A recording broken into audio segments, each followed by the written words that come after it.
ఓం శ్రీ పరమాత్మనే నమః. 11వ దశకము. ఛందస్సు ఉపజాతి.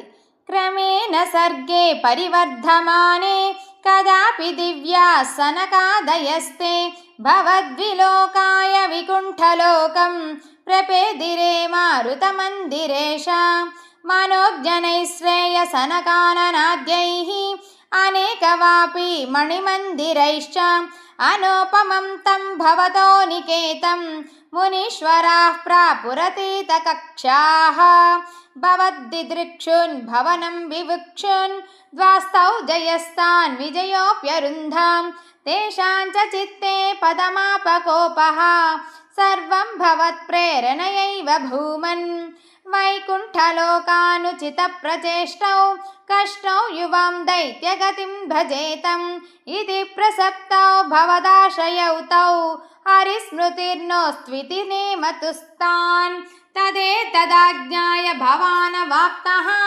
సహైవ లక్ష్మ్యా బహిరంబుజాక్ష్యా ఖగేశ్వరాం సార్పితచారుబాహుః ఆనందయంస్తాన్నభిరామమూర్త్యా ప్రసాద్య గిర్భిస్తువతో మునీంద్రాన్ అనన్యనాథావథ పాశదౌతౌ సంరంభయోగేన భవైస్త్రిభిర్మాం ఉపేతమిత్యాత్తకృపం న్యగాదీః त्वदीयभृत्यावधपकास्यपात्तौ सुरारिवीरा उदितौ दितौ द्वौ सन्ध्यासमुत्पादनकष्टचेष्टौ यमौ च लोकस्य यमाविनान्यौ हिरण्यपूर्वः कशिपुः किलैकः परो हिरण्याक्ष इति प्रतीतः उभौ भवन्नाथमशेषलोकं रुषाण्यरुन्धां निजवासनान्धौ तयोर्हिरण्याक्ष महासुरेन्द्रो रणाय धावन् अनवाप्तवैरी